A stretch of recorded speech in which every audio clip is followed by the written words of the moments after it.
Island born. Every kid in Lola's school was from somewhere else. Her school was the school of faraway places.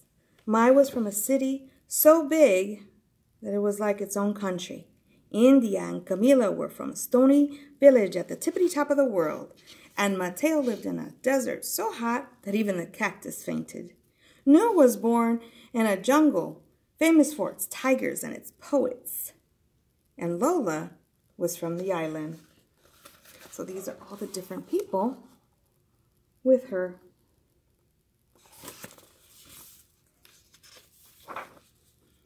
So when her teacher, Mrs. Obi, told the class, please draw a picture of the country you are originally from, your first country, and bring it in tomorrow, everyone got super excited. I'm going to put in pyramids, said Dahlia. I'm going to draw a canal this long, said Franklin.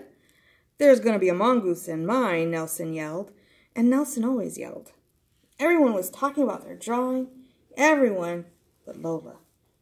Lola, you see, loved to draw, but she had left the island when she was just a baby, so she didn't remember any of it.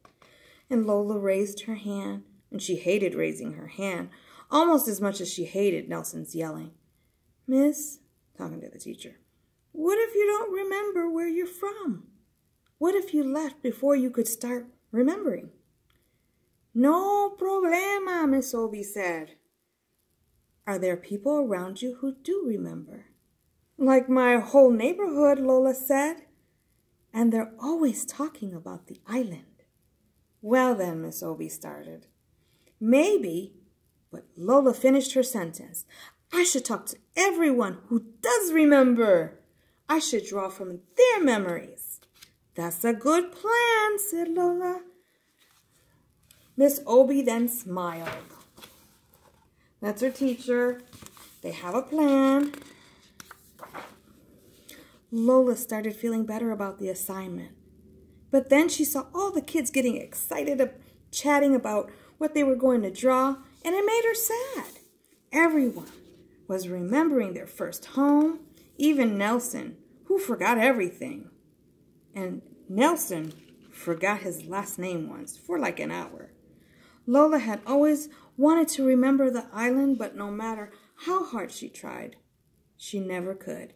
It was like a familiar word just in the tip of your tongue, but instead of a word, it was an entire world. And Lola closed her eyes and tried to recall anything about the island, but nothing came up. She kept trying all day at school. To help her focus, she put her fingers on the side of her head like her abuela psychic did sometimes. Didn't work. But here are all the kids, and that's little Lola with her hands on her head. Are you okay? Her cousin Leticia asked while they walked home from school together. I have to draw a picture of the island, Lola explained. But I was just a baby when we left, Prima. You have to help me. I don't remember either, except for the bats. They were big as blankets, and they used to chase me at night. Black blankets? Lola pulled out her notebook, and then she began to sketch. And that's what she came up with. Big bat. Whew. Leticia stopped Mrs. Bernard. Always sold crispy empanadas after school. Mrs. Bernard, what do you remember about the island? Why, the music, of course. La música. The whole country is like the side of a guira, like the inside of a drum.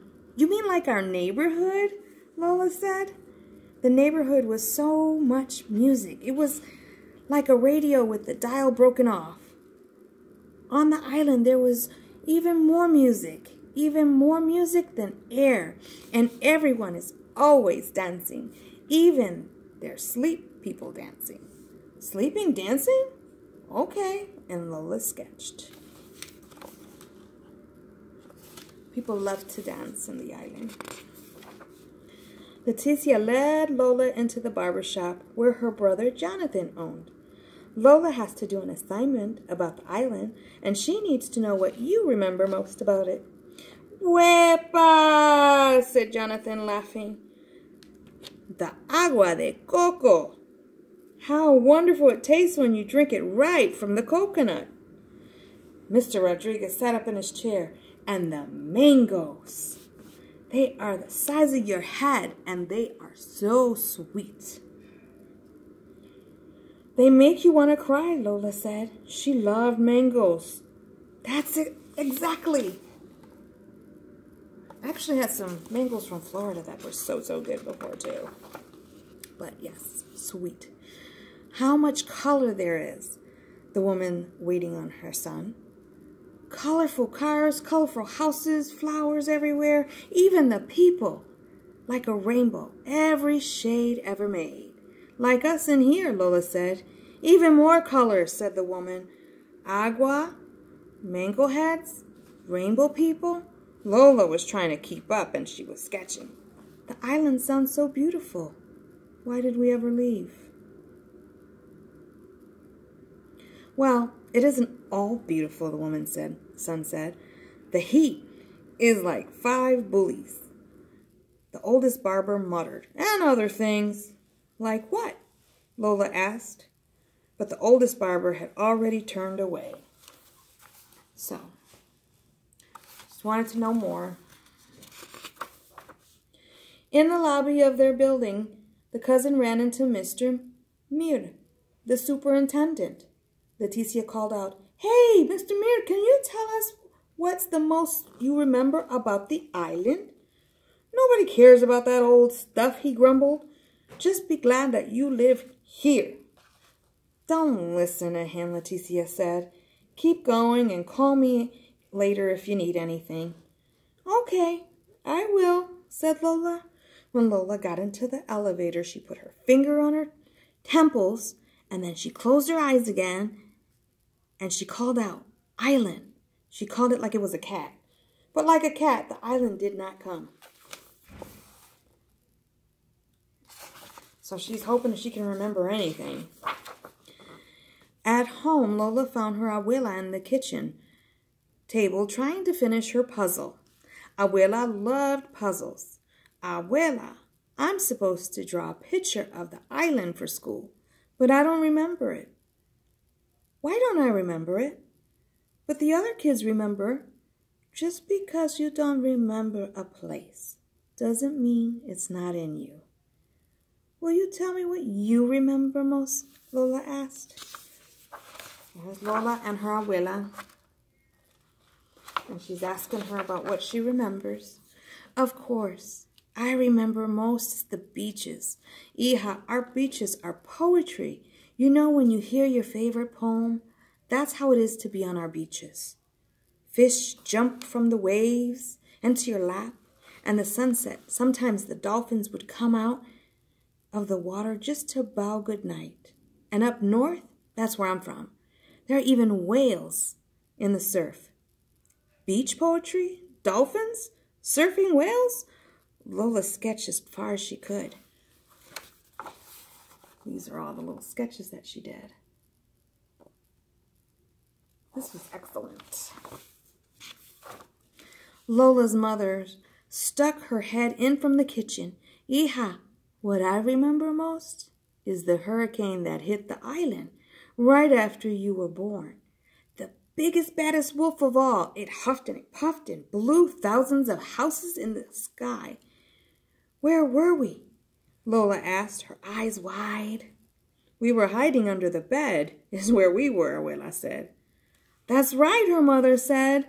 "And you know what? You never cried once. You were such a brave little girl." "I wish I could remember that," Lola sighed. "Well, it happened," her mother said. "You might not remember the island, but it remembers you." And this is them underneath the bed with Abuela.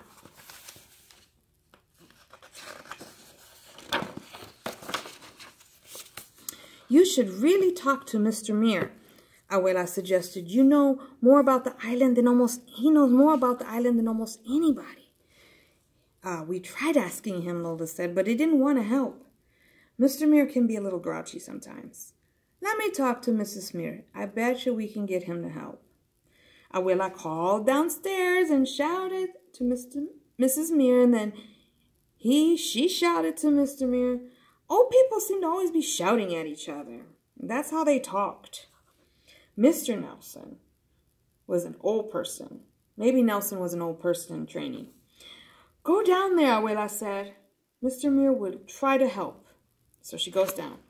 Lola was a little nervous, but that didn't stop her, knocking on the super's door. Mrs. Muir let her in, and then she said, look how big you've gotten, Lola. And Mr. Muir was in his workshop. Go right in, go right in. So that's her and her grandmother. And then she goes down to see the superintendent. Let's see what happens. Mr. Muir looks up from the contraption he was fixing. Your grandma says you've been interviewing people about the island. And she nodded.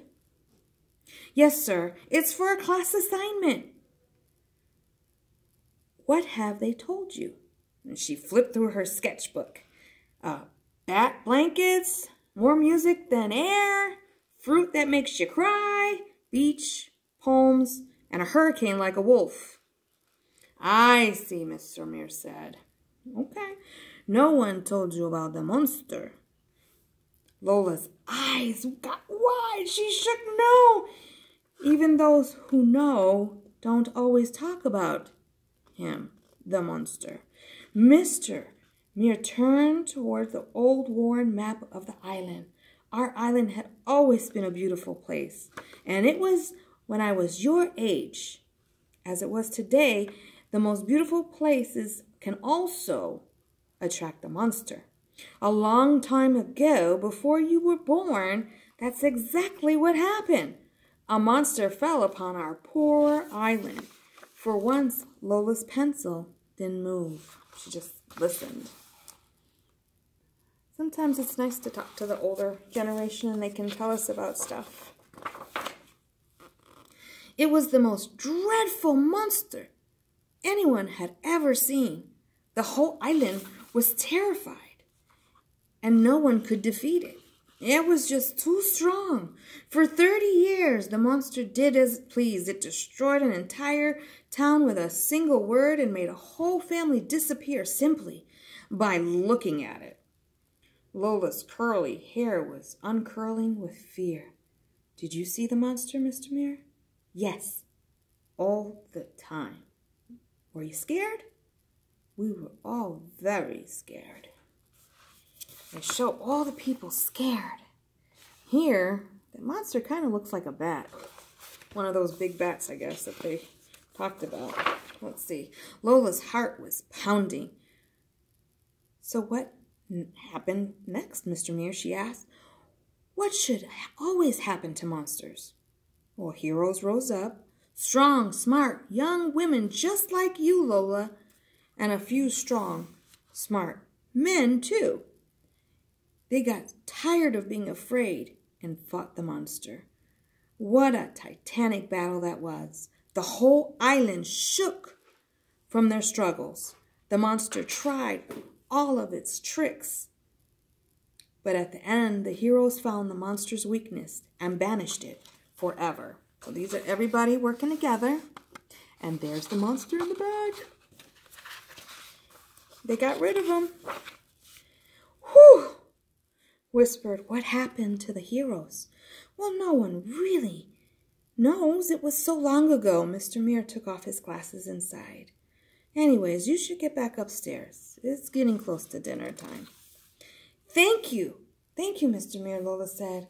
Thank you for all your help. And she got so excited. She was happy.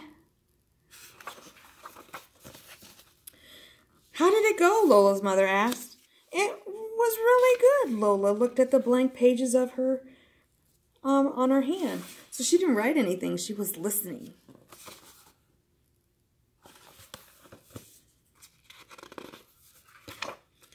Lola spent the rest of the night drawing the island And she started out with one page, and then she needed more room, and so she added another page, and soon she had a book. She worked through dinner, and she worked in bed, and she just finished the last touches of the cover when her abuela came in to check on her. And this is her drawing, and there's abuela checking in on her. So she's almost done with her book. Abuela picked up the drawing of the final battle, and she got really still. Abuela, did you know the monster?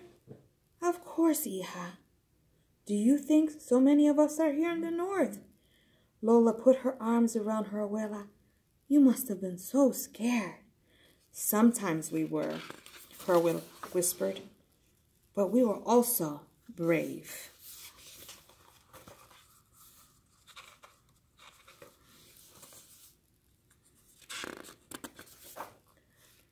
The next day it snowed, and Lola put on her scarf and her boots and stuffed her assignment in her coat. Bendición, Mommy! Bendición, Abuela! Bendición, hija! They both called out. Good luck! Buena suerte! Mr. Muir was pushing the garbage cans against the curb. Thank you, Mr. Muir, slayer of monsters. He laughed. Good luck, Lola, daughter of heroes. So, everybody's saying goodbye and wishing her well. In the class, all the students were buzzing about their pictures. Nelson's mother had baked cupcakes for everyone, so it was like a little party. Mrs. Obi hung the drawings on the wall. Now our classroom has windows, she said. Anytime you want to look at another one's first home, all you have to do is look into the window. Then Mrs. Obi reached Lola's desk. So, how did it go, Lola? Were you able to remember anything? I tried really hard, but nothing came. But that made me feel bad. But then I realized I don't have to feel bad, because even if I've never stepped foot on the island, it doesn't matter. The island is me. Nelson snorted. You're so corny. It is not. Nelson, be nice, Miss Obi said. She and the other students gathered around Lola's desk, and Nelson made sure he got really close so he could see everything too. And Lola suddenly got nervous. All right, go ahead, Lola, show us. Okay. Taking a deep breath, she opened her book. These are all the kids and their different drawings, and then this is her with the other kids.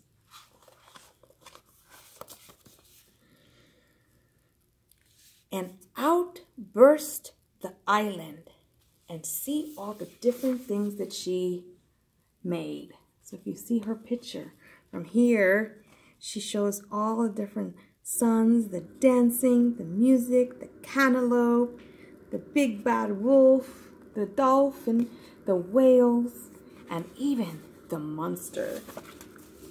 She did a whole colorful page of all the different memories that people told her. The end. And that is Island Born.